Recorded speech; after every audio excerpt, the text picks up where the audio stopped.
Hello YouTube and welcome back to the channel outside the target demographic. Today I'm going to be discussing and showing off my new hatchet. Let's get started.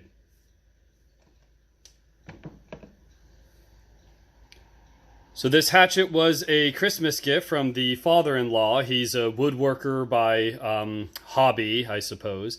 And we've gone camping a couple of times and he's had a similar one of these. I'll have to double check if it's not the exact same one. I know nothing about hatchets, so this will be an interesting new hobby for me. But it comes with a sheath that will cover the hatchet head. Look at just the character of that. I believe it was hand forged, and then you got some of the pitting and impurities going into a sharpened edge. So I just the character of it, the craftsmanship of it, really cool. So from what I can research so far, this is a carpenter's head, and it will allow you to use it as a regular hatchet, wood splitting and limb clearing and all that. But it allows you to choke up and get essentially right behind the blade, and you can use it to carve. So you can use it to carve out bowls, carve out spoons, use it as a edge to make feather sticks and stuff to save your knife blade. All of these things are things that I will have to learn how to do. But the reason I'm doing a video on this, we'll roll in the sheath here real quick. Seems pretty nice. I know nothing about leather, so I will have to figure out how to treat this or prevent it from drying out and maybe waterproof it a bit.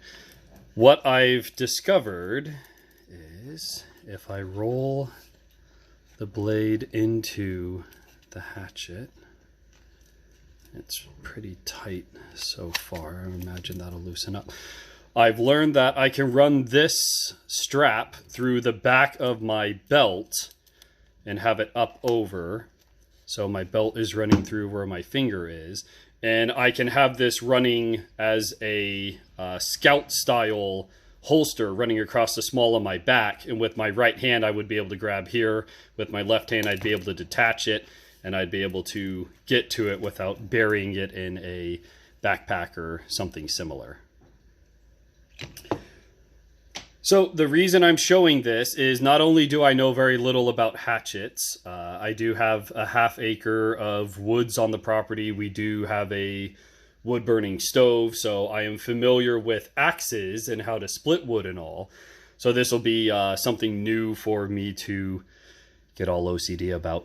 But I know nothing about treating and maintaining wood, or that's the grandfather clock, everyone should have one, wood, or maintaining an edge, getting a sharp edge, maintaining a leather sheath, anything like that.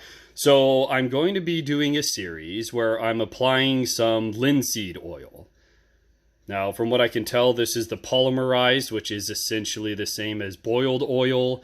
And from the research I've done, in the comments below, correct me if I am wrong, boiled linseed oil has never been boiled. Basically, they have added chemical agents to it to speed up the curing process. So from what I've read, a single coat applied to wood will take about a week to cure, to the point of you being able to actually put it through heavy use, versus the heated oil or the boiled linseed oil that will take probably 6-8 hours depending on the airflow and the temperature and all that. So it will cure substantially faster.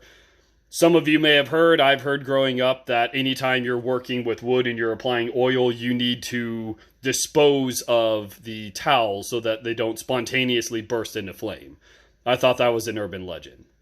Apparently through my research, I've learned that the linseed oil, if it is the boiled linseed oil, the same chemicals that they have applied to the oil to make it cure faster literally heats up when it's applied to or subjected to oxygen. So the oxygen in the room is what facilitates the chemical process that allows the oil to harden into a lacquer kind of surface. The agents that were added to it to facilitate the faster drying are the agents that will literally develop a rise in temperature to the point where cotton rags can and have spontaneously burst into an open flame. So I will need to keep an eye out for that, and I will report back with any such excitement in my life. But mostly, I just want to show you what this looks like before, and then we'll do an after. So to see that it will actually work, I went after the exposed crosscut of the hilt, and you can see it has a bit of a shine to it. I'm pretty sure that spot and this spot was not there before I applied the oil, or the oil has made it a lot more pronounced, which I think just adds to the character. But if you look at the coloration, you got kind of a goldish color, you have a bit of a reflection to it, versus this guy seems kind of dry. So the intention is to add a little bit of character, honestly, is the biggest selling point, but also to seal in the wood. I guess the concern is the fibers, if they are not treated, which I would have no way of knowing if this was. Again, in the comments, if you know more than I do, please feel free to share. The open fibers of the wood can lead to swelling or absorbing moisture at different rates, which will lead to warping. So I'm trying to get ahead of that. It's kind of like waxing your car. You cannot wax your car, and your paint job will reflect that. So by getting ahead of it, by treating it before it becomes an issue, I'm going to add a little bit more character to it, and I'm going to prolong this very cool tool. Gifted from someone who actually knows stuff about that. So, this has been Outside the Target Demographic. I appreciate you guys stopping by. This is going to be a mini-series, the first one for this channel. And I will keep you guys in the know with how I've applied it, how it's turning out. And the intention is, once I prove that it works on this guy, I have a couple of firearms that I believe I can do better on the stocks with by doing this in some waxes and stuff like that. So this is going to act as a proof of concept, and if this is actually untreated, anything I do is going to be better than it currently is. So again, this has been Outside the Target Demographic. I appreciate you stopping by. Any questions, comments, concerns you have, feel free to leave them in the comments section below. I'm admittedly ignorant on this stuff, so any insights would be greatly appreciated.